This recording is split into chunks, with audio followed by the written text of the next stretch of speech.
to do this Sunday with the starters and with Saquon specifically? Yeah, we're gonna rest some guys. No, we're locked into that number 2 seed, so we're gonna rest some guys. There's gonna be some guys that are resting. There are gonna be some guys that are in reserve roles. You can't obviously rest everybody with the schedule. With the roster. And so, yeah, that's our plan moving in here forward. Is Saquon going to be one of them? Yeah, he'll probably be somebody that rests. Today, the Eagles decided to sit Saquon Barkley for the upcoming game against the Giants. And as we know, that's obviously significant because this game would have been the game where Saquon would have broken Eric Dickerson's single season rushing record. And I gotta say, I'm not mad at the decision. If anything, I'm in favor of the decision. I do have to applaud and give credit where it's due to Nick Sirianni, having to not only making the smart decision, but also a smart decision that was a hard decision as well, because you want, as a coach, you want to see your player succeed. You want to see Saquon Barkley break this record this year. It would have meant so much to him. It would have meant a lot to his teammates, to the coaching staff, to the administrative office, and it really just would have been evident to how remarkable this organization has operated this year on every single level, from the players to the coaches, to management. It would have been a milestone, a statement as to just how successful of a season this was for this organization, But I gotta say, I wanted him to break the record. Don't get me wrong. I wanted him to break the record before this whole Eric Dickerson, situation, just because of how special it would have been, for not only the team, but also for the city of Philadelphia. Just a historic season for the Birds this year, for Saquon, but before the whole Eric Dickerson situation, I really didn't want him to play at all, especially now that Jalen Hurts is on concussion protocol. The team hasn't been too clear as to what his window looks like. Kenny Pickett, didn't finish the game last week after taking that tough shot to his ribs, hurting his ribs more than what they already were going into that game. So the Eagles are now down. The Eagles are now down to their third quarterback in Tanner McKee. We can't afford for anything to happen to Saquon Barkley. Say Saquon Barkley plays on Sunday. God forbid Saquon goes down because of some freak accident on the field.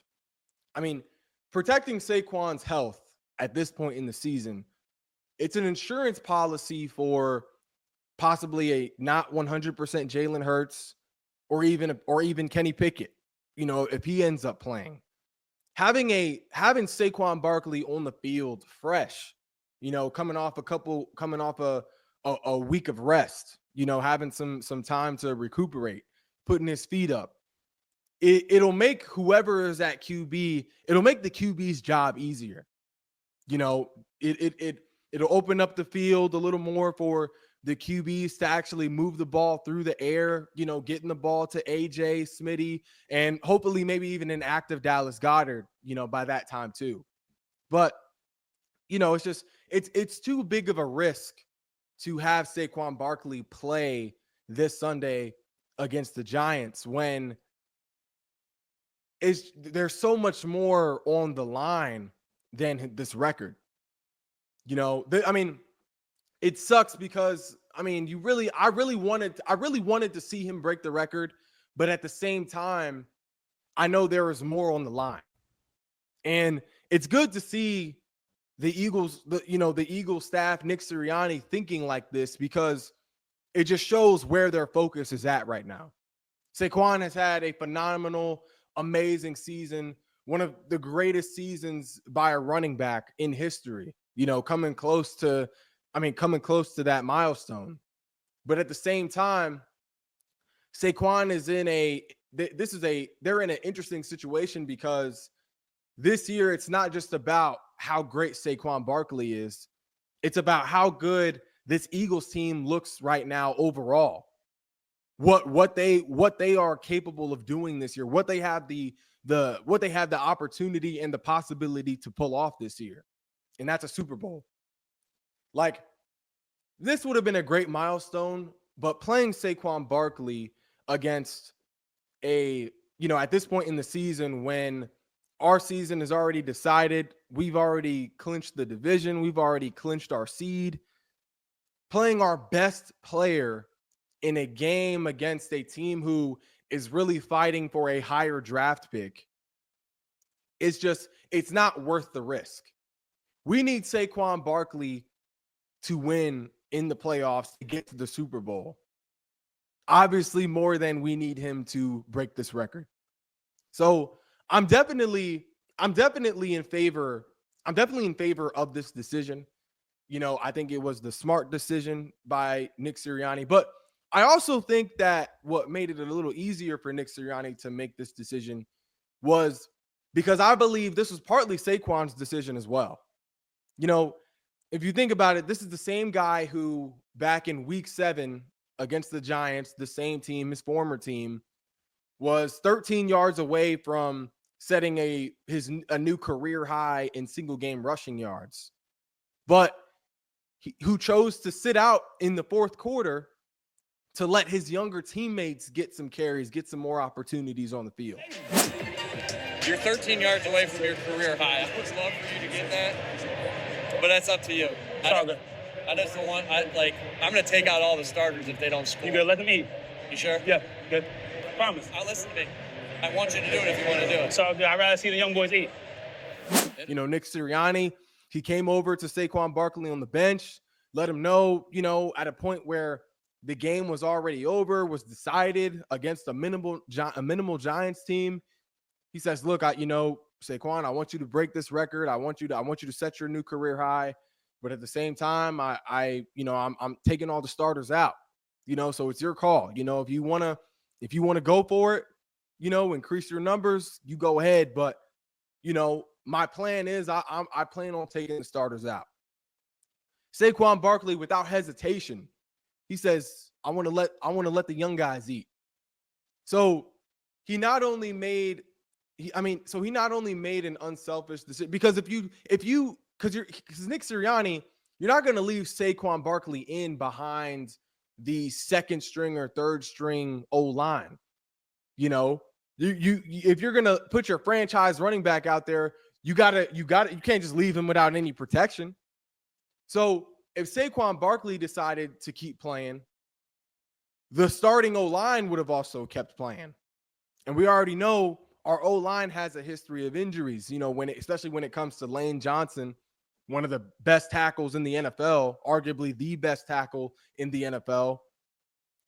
So he not only made an unselfish decision for the guys in his own position, that are behind him, that were behind him on the depth chart, but he also made an unselfish decision for the other guys in that starting group on the offense, lowering the risk for those guys to get hurt, because anything can happen in a game of football, any freak thing could happen. Somebody could have pulled something, trying to operate a heavy offense, trying to make sure Saquon, sets this new career high.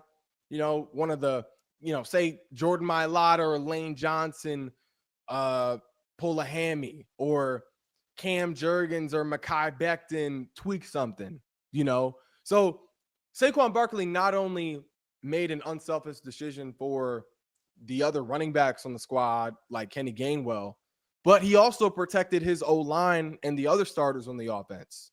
So, we're talking about a guy who has shown time and time again to be a selfless teammate.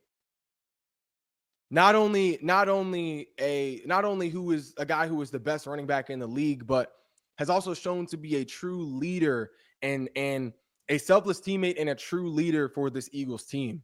So seeing what we've seen from Saquon Barkley this season, characteristic wise, I believe that this wasn't solely Sirianni's decision. Not taking any credit away from Sirianni.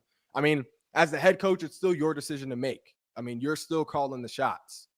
So being willing to even sit Saquon this week was still a tough decision to make because of how bad the fans want him to break the record, how bad we as fans want him to break the record, how good it would look on him if he broke the record, how good it would look on Howie Roseman if he broke the record on this O-line.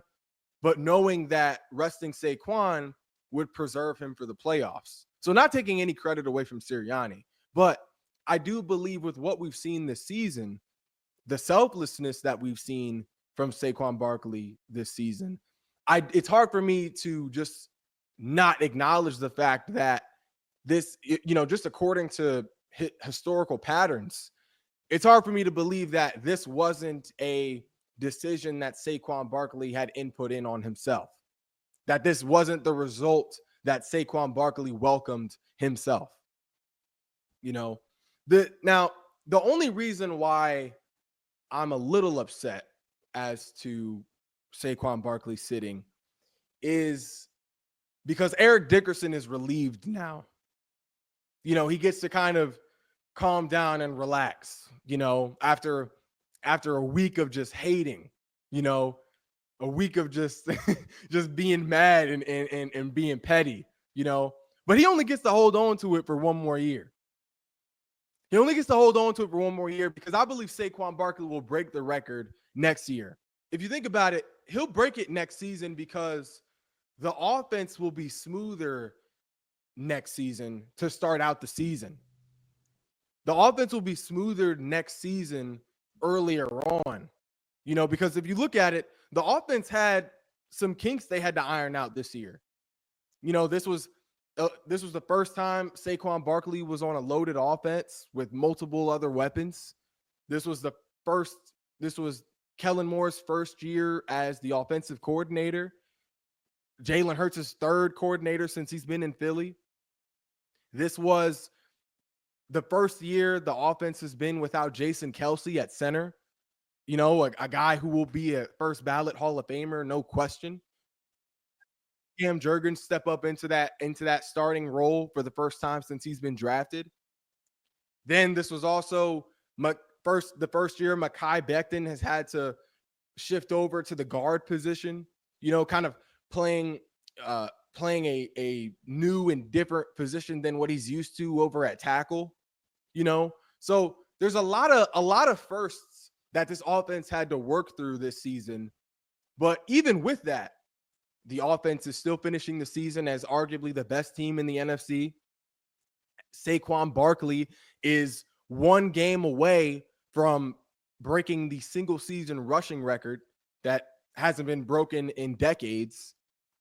So I think there's no question that Saquon Barkley, imagine how smooth the offense will be next season now that the offense is comfortable under a Kellen Moore scheme, that Cam Jurgens and Mekhi Becton are comfortable in their new roles, especially on the interior of this O-line, in what's been one of the best O-lines in the league. Jalen Hurts has another year with the same offensive coordinator for the first time since he's been in Philly. Saquon Barkley being used to the weapons on this team and the capabilities of this offense. I think there's no question that Saquon Barkley will break the record next season. Honestly, Saquon Barkley is going to break the single season rushing record by week 15 of next season. By this point next year, he would have already broken the record. 100%. Running behind this O-line under Kellen Moore and how strategic he has been as of late with this offense as the season has progressed, I think there's no question Saquon Barkley will definitely break the single season rushing record for next season. Not even just by the end of the season. I think he's going to break it before the season even ends. It's not going to take a full 18 weeks for him to break it this time around. I think by week 15 at the latest, that's when he'll have the record broken. So it's going to be, I'm glad that the Eagles decided to sit Saquon heading into this game that really doesn't mean anything for us, allowing for the younger guys to maybe get some more carries, which is always good. You know, it's always good when your younger guys are comfortable within the offense.